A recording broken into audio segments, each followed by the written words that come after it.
três variáveis, né? Isso é o máximo possível que eu posso ter. Bom, eu vou responder uma das perguntas, né? De que coordenadas cada componente depende, certo? Então, vamos olhar agora a simetria da distribuição. Eu tenho três coordenadas. Eu tenho que fazer translação na direção radial, né? As operações de simetria que eu tenho à minha disposição são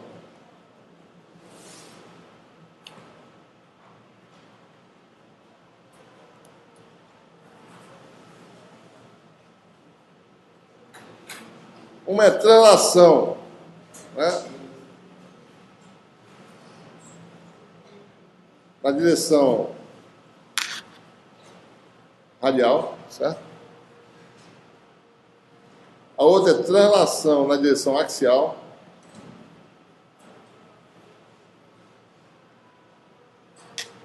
E a terceira, que são três variáveis, né? A terceira é, fiz a ordem errada aqui, mas a terceira é a rotação em torno do eixo Z, né? Ou seja, eu estou variando aí minha variável azimutal, certo?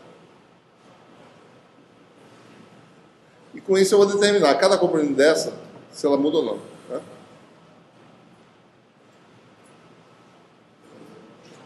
Vamos começar com essa aqui, certo? Vamos fazer essa, depois essa, depois essa.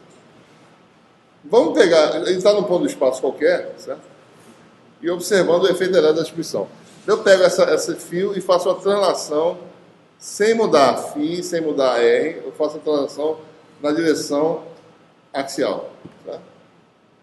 Então a pergunta é, o efeito elétrico muda aqui ou não, né? Bom, como a densidade é uniforme, o efeito elétrico não muda. Se a densidade dependesse de Z, o efeito elétrico mudava. Tá? Porque se eu estou nesse ponto aqui vem para cá, né, esse ponto aqui muda para cá, se a densidade aqui, né, esse ponto aqui vai ocupar essa região, né?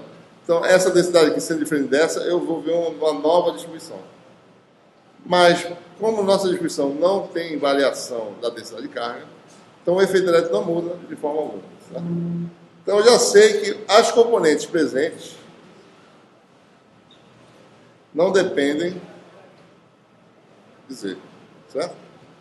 Eliminei uma coordenada. Né? Segunda pergunta, se eu estou aqui no ponto do espaço, se eu faço rotações desse meu cilindro de raio zero, né? Se eu pego ele e rodo, certo? O efeito elétrico muda aqui? Não, né? Então, as componentes não dependem de φ. Né?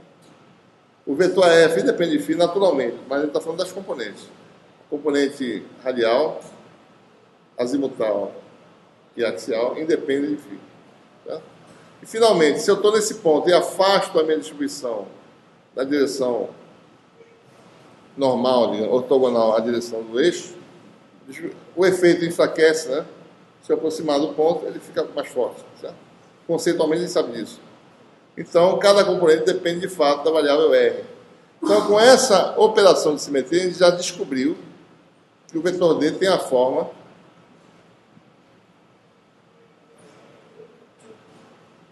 ainda não sei as componentes, né? Mas sei que cada componente só depende de uma variável.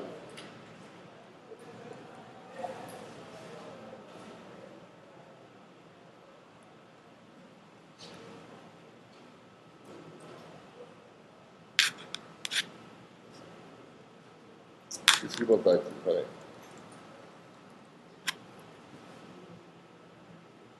Sobre R, né?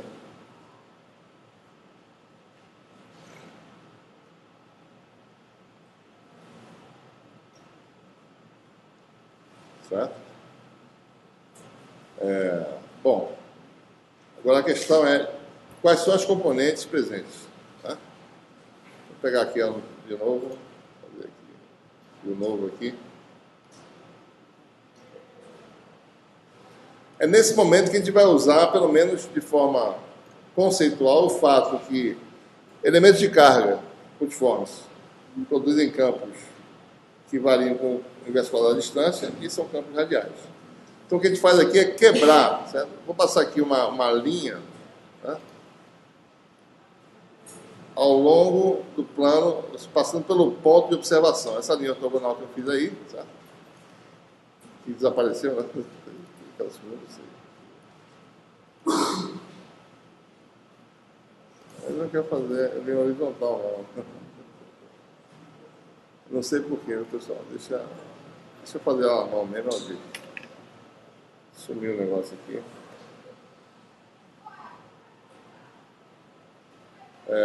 Vou passar uma linha aqui, tá certo? E eu observo a contribuição de elementos distintos da minha distribuição no ponto do espaço, que é o ponto onde eu quero calcular o vetor D, certo? O que eu vou fazer? Eu vou pegar, quebrar minha distribuição, que é esse fio aqui, certo? Em elementos discretos, em elementos puntiformes, mas simetricamente localizados, né? Então eu quero minha distribuição em elementos de carga 2 a 2, certo? Essa distância aqui igual a essa, né? Não está muito igual, não. Não está mais igual aqui, mais ou menos aqui, né? E eu analiso, ou seja, o fato que esse elemento de carga me produz um campo, um DE, né? Ou um DD, certo? Que é radial, valia com 1 sobre essa distância aqui ao quadrado. Então, se esse elemento aqui está simetricamente localizado, ele também está à mesma distância, certo? O campo tem a mesma magnitude e a direção é radial agora para cá, certo? Como esses ângulos aqui são iguais, né?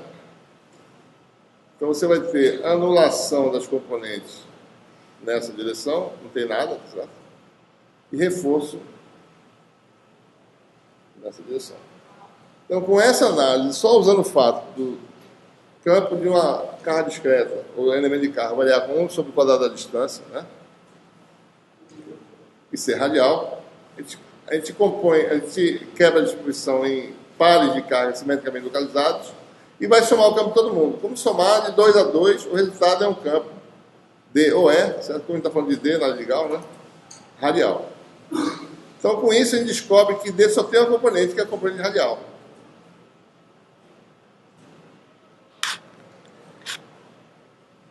E como da análise anterior, essa componente só depende de R, então a forma do campo é D igual a DR. De R a R. Então eu vou usar agora a superfície gaussiana, que limita a minha distribuição, certo?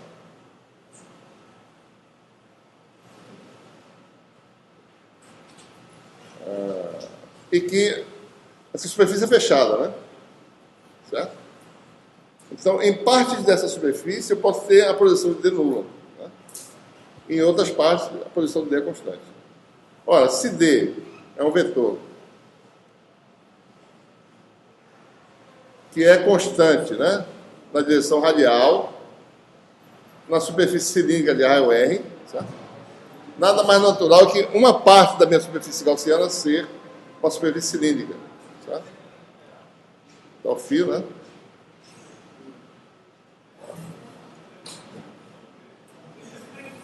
Vou fazer agora a mão mesmo, né? Então, vou pegar a superfície gaussiana de altura finita,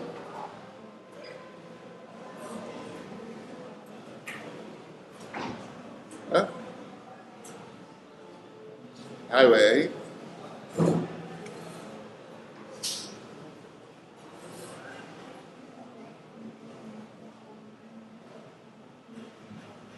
Altura finita, certo?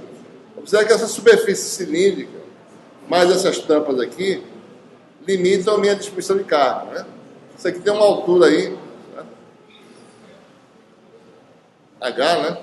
Digamos que isso aqui seja Z1, e aqui você tem Z1 mais H. Essa superfície aqui e essa aqui é Z1, certo? Então, se eu aplicar a lei de Gauss para essa superfície fechada, eu tenho a contribuição nessa tampa de cima, nessa tampa de baixo, do fluxo, né? Fluxo de D, né? Mais a contribuição na superfície lateral do cilindro, né? Que é o lado esquerdo, né, da expressão de Gauss, né?